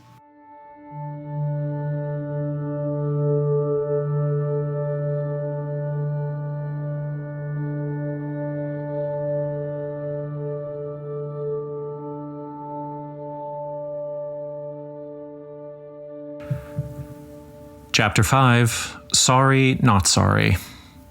So there are several options for the influencer who gets criticized for their behavior and doesn't do that rare thing of saying, wow, you've really shown me something I have to work on. I'm going to shut up for a while and reconsider things. The options are, I think, in ascending order of complexity and lucrativeness. These are kind of like MLM rankings. Number 1 is the plain old wellness advocate who just ignores it. Number 2, maybe gold level. acknowledge but deflect and minimize. Number 3 is presidential level, which is acknowledge, minimize, offer a generalized apology that makes a virtue of humility but doesn't actually address the content, but then fold the whole episode into your enlightened brand as an example of your integrity and authenticity. And then number 4 is like double diamond, Queen Victoria's crown stolen from India level. Have a responding elegantly to cancellation workshop ready for online booking within a week. The day after Tatum posted her open letter, Brower took to Instagram with 2 posts that hit that number 3 presidential zone. The first one was a "May I/you be at ease" handwritten card with this caption. Yesterday I got word that there was negativity being tossed around about me in the ethers, which happens a few times a year. Projections are real. So I took the day to quietly do my errands, chauffeur my kid, clean my home, cook, and reflect. The folks sharing the negativity aren't new. They come around every few months to sling barbs, so I'm used to it. Their complaints are mostly that I sold out. I started working for other companies and doing things other than yoga so I could make money to raise my child. I can understand that might be disturbing or scary. It was for me at the beginning. But eventually I learned that selling stellar products that help people thrive can be a big, proud part of my work. I love my extended family of colleagues across the globe, and I'm grateful for the growth we experience together. When I set out to teach yoga, it was about creating freedom in body and mind. It was about giving folks what I'd been given, a feeling of empowerment, of tenderness, of fascination with humanity. I offer practices to reorient us to what matters, to our dignity, our integrity, and our willingness to remember how human we are when we falter, to give ourselves grace when we make mistakes. So to the folks who choose to share negativity, hi again. I'll always be here if you'd like to talk. I'm sorry if I've hurt you. I wish I could say directly to your face how sorry I am for any pain I've caused. Please know that any pain I've caused was never intended. I own it and apologize. I've always tried my best to offer the tools and practices that were effective for me, but those tools and ways aren't for everyone. And I'm not for everyone. And at almost 51, I'm okay with that.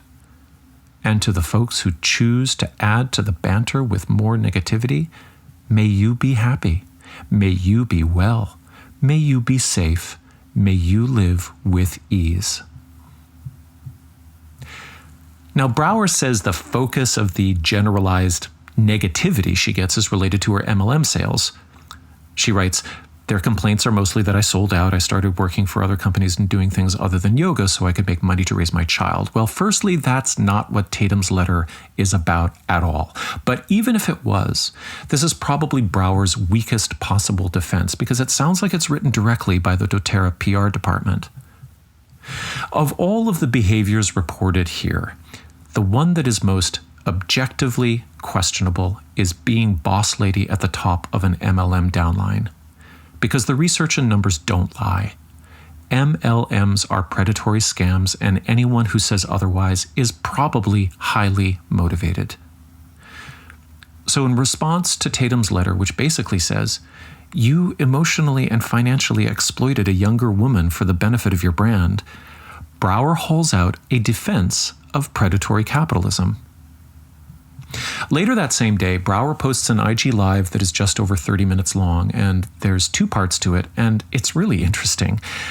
The 2 parts are basically paraphrased. Number 1, here I am supporting women yoga authors, and here are some nice quotes from their new books. And number 2, Tatum, you should have come to me in private. I would never try to ruin anyone like this, and what I saw in your letter was the same wounded little girl I knew years ago, and nothing has changed. Again, I'm paraphrasing. With part 1, Brower establishes women's empowerment credibility, but with part 2, she dismisses a woman who is a former student with grievances. Now, Brower's first choice for book promotion in this Instagram Live is super interesting and shows just how intricate and historically charged this landscape can be. She's reading from a new book by Judith Lasater, who she calls one of her dearest teachers. Lasater is a matriarch of the American yoga world and also one of BKS Iyengar's most successful students. Do you remember him from chapter 1? There's a kind of yoga halo around Lasater. She's traditional, but also facing forward. She spoke out against Manouso Manos in the 1990s when his sexual abuse came to light, but then she never really criticized Iyengar for giving him his job back. And she never openly acknowledged that Iyengar himself was a physical abuser. But it's also yoga world gospel that she took the best of what Iyengar had to offer and softened it for the women's wellness market. She's the main innovator of restorative yoga, if you've heard of that. So she has maintained a strong connection to Iyengar, as did John Friend, but she has also built her brand on progressing beyond the old school while never really criticizing it. So if there was a better senior female yoga influencer for Brower to tie her star to in a moment of crisis, I don't know who it would be. And then get this, Brower introduces the book by announcing that she'll be co-leading an upcoming retreat with Lasater on nonviolent communication, which Lasater has actually written a book in. Here's the passage from Lasater's book that Brower reads. Our students belong to themselves. Every teacher will have students who come once, never again. Let go of them. Every teacher will have students who come for decades and then suddenly have the urge to leave your classes and study with another teacher, perhaps even study a completely different style than you teach. Let go of them. Remember, we are the bucket and not the water. Gracefully send them on their way with love. That is the healthiest and most evolved response. Notice a ripple if it comes of disappointment or jealousy. Note any thoughts that tell you in some way their departure is your failing. These students have gotten what they need from you and may be off to become teachers themselves and thus your colleague, or they may simply disappear without a trace. I really got to hand it to Brower here, because what a smashing quote to use at the front end of addressing a call-out. It sounds super poetic, but also super avoidant. And it shows how deftly the quasi-Buddhist language of non-attachment can be mobilized during an accountability challenge. Everything is impermanent. If we could only understand this, how would any of us hold grievances? Isn't that the true teaching? So Brower goes on to promo several other books, all by women, and for me the other standout is Embrace Yoga's Roots by Susanna Barkataki. Now, full disclosure, I haven't met Susanna in person, but we know each other from some remote work that we've shared, and I appreciate how she addresses issues of decolonization in yoga. Her content is accessible, it's forward-thinking, but in a world in which there are a lot of white charismatics trying to figure out how to brand wash, I'm afraid her work is also vulnerable to co-optation. Here's Brower. I will actually be doing an event with her in late October. I think it's the 26th. I want to say I'm helping on her book tour. One of the most important books of this year. Here we sort of take ownership of our role in diluting the practices. We honor the source of the practices. I'm thinking about Yoga Gives Back right now. I'm also thinking about Give Back Yoga right now to organizations with which I'm affiliated. I find it's a very important thing to be very direct and honest with myself, and I'll address sort of the current events toward the end of this live. I want to really focus on the teachers and their work here. Where, and one of her reflection questions, I'm on page 119, once again, Embrace Yoga's Roots. Where in your life and practice are you more of a bystander? Where are you more of an ally? And where are you more of an accomplice? It's an interesting question to ask as a yoga teacher, because there's no shortage of temptation to just perform and pretend. But how do we put our money where our mouths are? How do we put our practices where our mouths are? How do we make sure that we're actually truly honoring the medicine that yoga is in our lives? What stands out here is that Barkataki's language of bystander, ally, and accomplice specifically refers to what people are prone to do according to their privilege when there's an injustice to be addressed. This live stream is ostensibly Brower's response to the open letter, and she is elevating the language of restorative justice from the work of a BIPOC writer in a way that I believe distracts from her precise situation. It's dizzying. So I sent Susanna 2 questions by email. I wrote, "Your formulation of bystander, ally, accomplice is rooted in decolonization discourse and a critique of capitalism. Given that Brower probably makes $1 million+ per year as a rep for an exploitative MLM, do you feel she's understanding your book? Or is she co-opting? Or is she tokenizing?" And then the second question was, she mentions that she'll be supporting a book event with you on October 26th. Is that something you'll be going through with, given the circumstances? Susanna wrote back, quote, "I absolutely will not be doing the book event with Elena Brower. I read Tatum Fjerstad's open letter and was upset by what I learned. I also did not know that information about Elena and the MLM. Thank you for linking it. Wow." Judith Lassiter did not respond to my request for comment.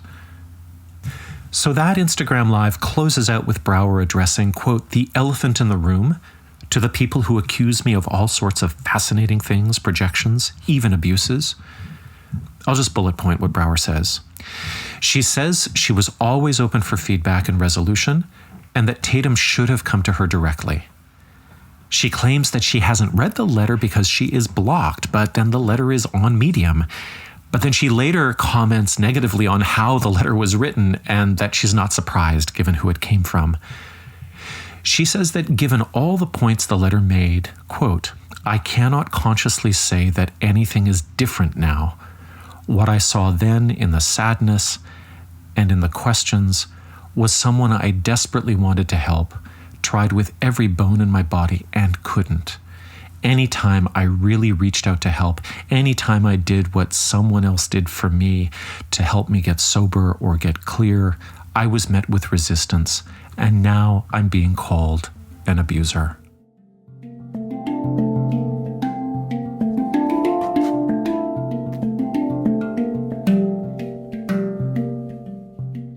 There are, I guess, 3 things that allowed me to come forward. And the first was knowing that publishing this wouldn't change Elena's behavior, but would provide solidarity for people who have experienced similar harm at the hands of Elena or even people like her.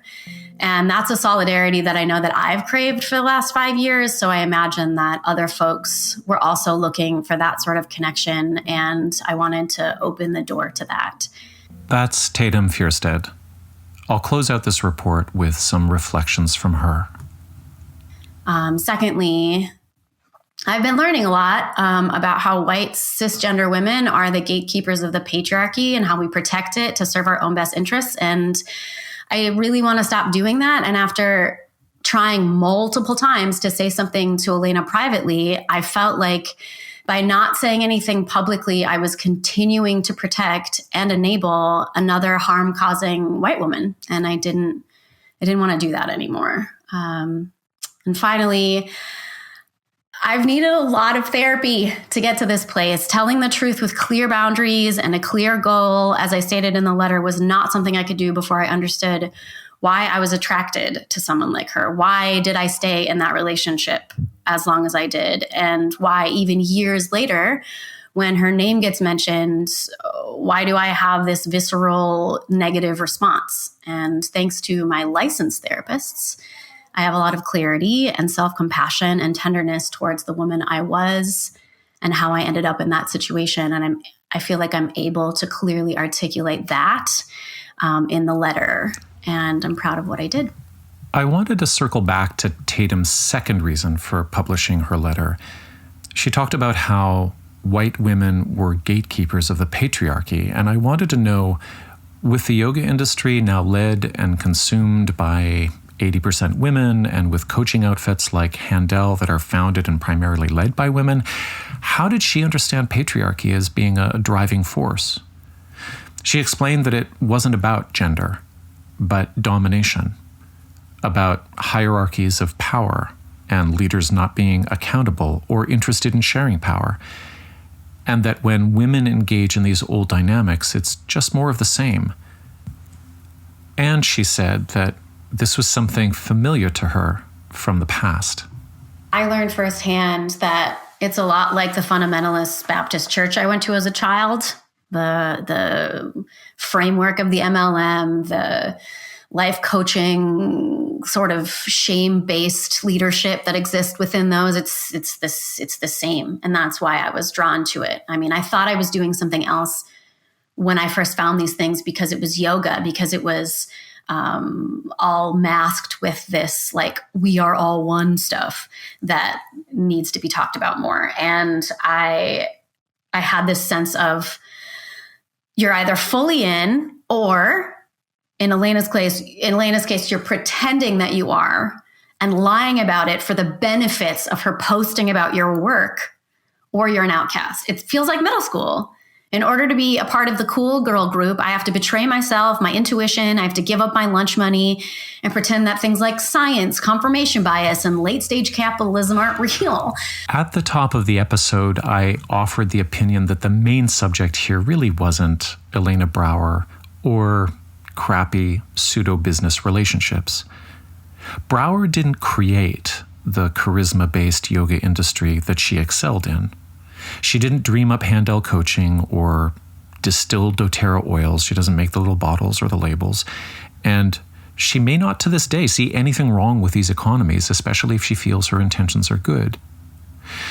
Brower applied her considerable aesthetic and performative skills to what she found, and she made it all look better, feel better, and sell bigger. And who wouldn't want to do that with their skills?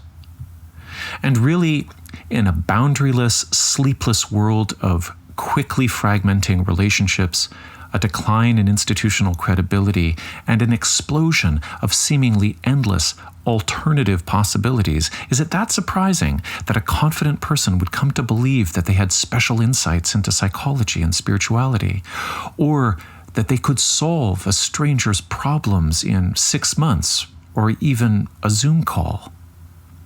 And worse, what if they were roped into monetizing that confidence? And what would happen if no one ever said, hey, slow down, until they got an open letter? What would happen, I think, is what happens all the time. They would coast, they would surf, they would assess the social and financial rewards coming their way as signs of grace. In that terrible Zoom call, Brower says a very wise thing, although for dodgy reasons. Please know that you didn't make this up, Brower says. It was modeled for you. There's nobody to blame. There's only you evolving it. You heal all the generations that have come before you. You heal your children going forward into the future. That sounds good. The question is how? Just as this story is about more than Brower, from Tatum Fjerstad's point of view, it's also about more than her. So I'll let her have the last word on that for this chapter. And we'll also link to some of Tatum's favorite resources in the show notes. I'm white, I'm able-bodied, I'm a cisgender woman, I have thin and pretty privilege, I have access to mental health support. And I think that's part of the reason this letter made waves. I know I'm not the first person to talk about this stuff, but, you know, it's like the Gabby Petito stuff where it's this very beautiful blonde white girl, this terrible thing happened to her. But there's so many other Black and brown people who have gone missing that no one's talking about. And I know that people from the BIPOC, fat, trans, and disabled communities have been asking this white-led industry to do better for a long time, and we just keep ignoring them. And that's really problematic. And as much as this interview feels like talking about what I experienced, I want to decenter myself in this conversation and make sure that we're elevating the voices that have actually been talking about this stuff for a while that we don't listen to. So.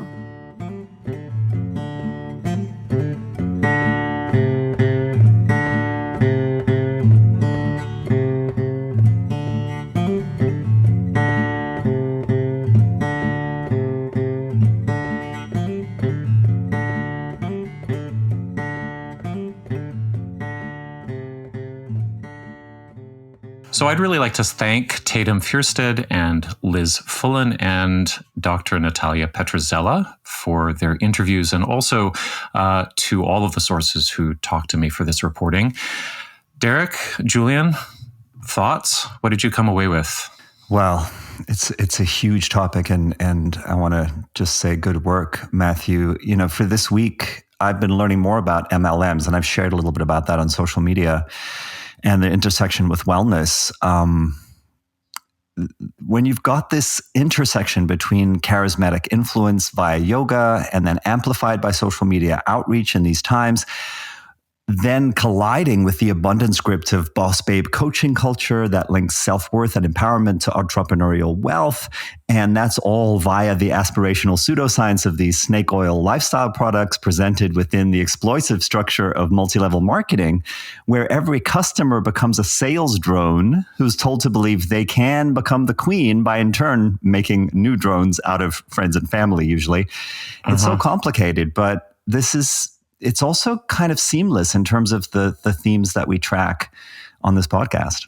So in terms of those dynamics, I also want to flag here, and I'll talk about this more on social media this week as well, that this style of influence, along with the alternative health and wellness claims that characterize a lot of MLM culture, seems to make those sucked into these networks especially vulnerable to conspiracy theories. The almost magical yet entirely unevidenced alt health claims made about their products are often held as religious truths by those with everything at stake, who already identify as marginalized outsiders with some kind of special knowledge, right? And so we know, and we've covered this somewhat on the pod, toward the end of 2020, our friend Ben Lee wrote an open letter urging doTERRA CEO Dave Sterling to take a public position condemning doTERRA wellness advocates who were using their platforms to promote QAnon. And the company seemed to initially respond well, but that statement has since disappeared to be replaced with a very wishy-washy walkback that apologized for offending any of the members who might have felt shamed. And you know, we've observed, and several people have messaged us to this effect, that since then, several high-profile doTERRA reps, some of whom are at the like $1 million to $3 million a year presidential diamond earning level, have continued to weave appeals to natural immunity, claims about which oils will give protection against viruses, and of course, anti-vaccine messaging into their otherwise very slick invitations to join the spiritual and financial elite by, of course, signing up onto their already massive downlines. When I was producing this episode, because obviously listeners, you know, we've pre-recorded much of it, I couldn't help but think of the red flag meme that has been going around Twitter. I included one on our Instagram page, but basically it's just saying things that should be red flags. And MLMs are just red flags. Always. Like they always have been. I remember my massage therapist back in New York, who was a good friend, but you know, she was a young living oil rep, and at one point said, you know, I think you do really well. And I didn't know enough about him back then, but I was like, she's like, I think you could sell these. You know, you have that personality. And I'm like, no, I don't. I see you. I was like, there's no, you're like me. And to her credit, that was it. She never brought it up again, but it was just kind of like a little touch to see. And any sort of structure, pyramid scheme like this, the fact that it's not super apparent that you have to buy the product to sell the product, I wish there were more guardrails. I mean, I know we have serious problems with the way that the FDA operates and what can be treated as a drug and what can be a supplement, a dietary aid. And that spills over into this world because there are so many health claims that are made with these oils that are just bullshit. And I have nothing against oils. They smell good if you put them in a diffuser. That's awesome. It's nice to create an ambiance. I buy them on occasion, but to think that it would, to go to the extremes, help to cure cancer or some of the other ridiculous claims that I've heard is not fair to the people that you're exploiting on your downline. And crossing over into that is also this phenomenon we've touched a little bit upon on this podcast, which is the fact that you can call yourself a coach and start a business. You don't need any certifications whatsoever to do that. And I know licensed psychotherapists that really have a problem with this because there's no training whatsoever. And like anything else, it's a hustle, but the top performers make vastly more money than an actual licensed psychotherapist, psychoanalyst will make. And they have they don't necessarily have any experience with actually helping people. And as you heard in this episode, it can be very dangerous to people. That moment when there was you're going to meditate the right way now. No fucking around. But that is so, if anyone ever said that to me, I would have hung up at that moment. And it's just really, really, it was so troublesome hearing so much of this episode, but I'm really glad you tackled it. And so thank you for that. Yeah. Well, thanks, Derek. I mean, I wanted to say about that particular moment that listening through that call, I think there are a number of points in which many listeners would say, oh, that would be it for me, or I would hang up. But I actually think that there's a type of coaching that relies upon generating a kind of freeze response, because it's not about dialogue at all, actually. It's about confrontation, and it's about shock and awe. And there's just this clear sort of dominance structure to it that the person on the receiving end, can really be paralyzed. And so, yeah, I think there's something about the method itself that is like, it's not going to let you hang up. That's part of the hook. Let me be fair with that statement. I want to clarify, because I can say that in hindsight, not being involved. But if I was in the moment, who knows what I would have done? Yeah. So I want to be fair, because I have been in power dynamics like that before, where I have been more open to manipulation in that sort of environment. I think maybe now I'd do a little better with it, but you can never tell until you're in the moment. And I'm just glad that person was able to record and had the foresight to do that. Yeah, I want to just say too, along the lines of what you were saying, Derek, that the lack of training as opposed to a psychotherapist.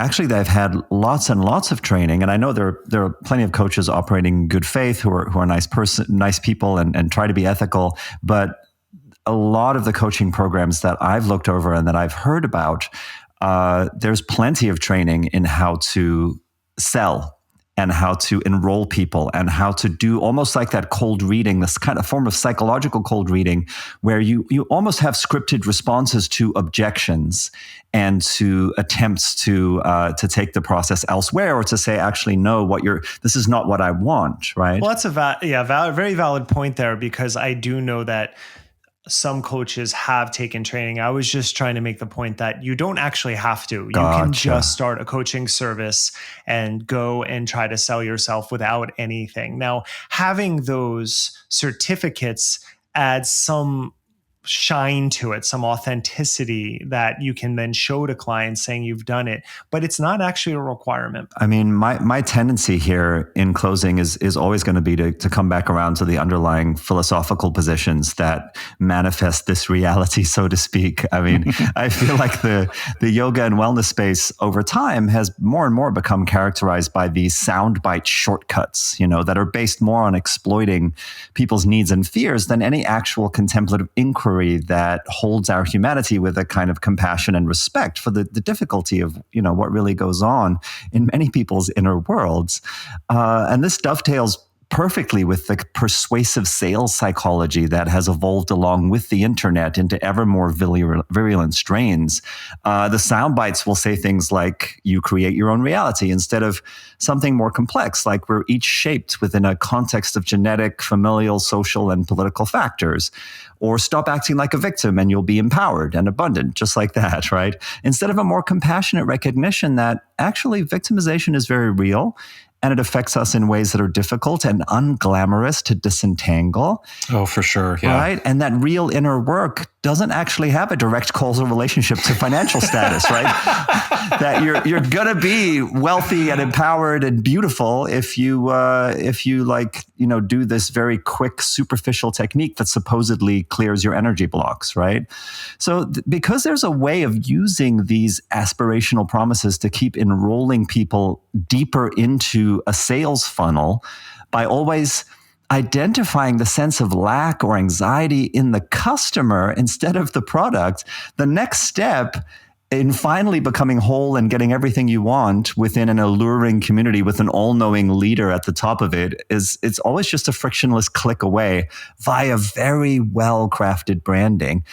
And in the end, it's not actually that complicated, because if the premise is that the power to overcome all of your life's difficulties is already within you, then you're always to blame for the course, the training, the entrepreneurial grift not delivering. But hey, not to worry, because this next opportunity I have to sell you is going to change everything. It's actually incredibly smart. It's like a completely self-sealing system. Yeah. So I think in terms of some kind of moral to the story, it's just that these oversimplified sound bites that do the work of blurring all of these categories that we've been talking about within the presentation of a totalizing lifestyle transformation, that's the answer to all your problems. That's the enormous red flag.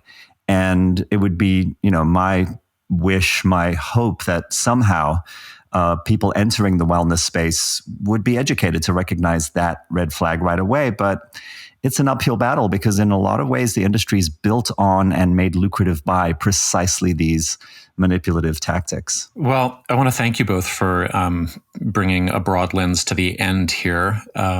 Because, as I've said a number of times during the reporting, this is much bigger than the characters involved. But there is one specific thing that I think we can say about behaviors, not about the personal behavior of Elena Brower, which we'll never really know the truth about. And so imagining who she might become in the world, or how she might act differently, if that's what she should do or if that's what she can do, it's all very vague and idealistic.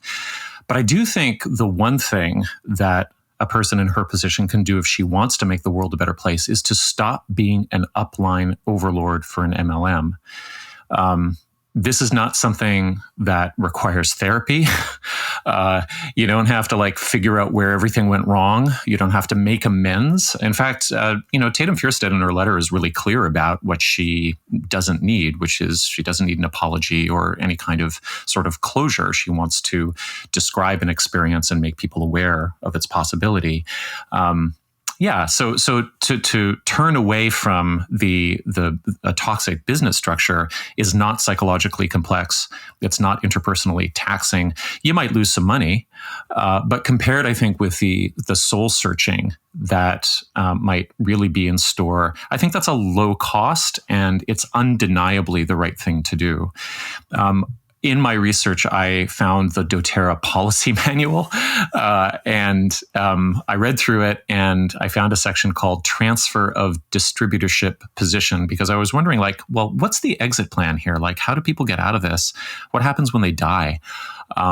And there's a section 21B that talks about how the position within the organization can be sold, it can be gifted, it can be bequeathed to anyone else with the written permission of the company. Now, the transferee would secure that position and all of its income. And I was just thinking about all of the people who could use the passive income of the double presidential diamond position to actually fund and stabilize an in real life social justice project. And then, once that had played out, once that was stable, that project was done, they could slowly let their position in the company wither on the vine. And then the other thing about this is that I was told by that former gold level seller, the actual structure is really a house of cards. Because if somebody in a high position pulls out, the upline is disrupted, the downline is orphaned, because the whole thing is a confidence game. So if key middlemen walk away, things begin to teeter.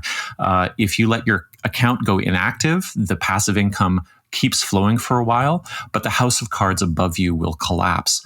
So anyway, what I'm proposing doesn't take confession or therapy. It's really just about taking a clear look at the tons of research out there and reporting out there on the toxicity of the MLM model. And you can look to all of the links we've provided in the show notes. It just takes looking at a little bit of that, at this obvious wasteland of capitalism spreading out behind you, and then just starting to walk in another direction.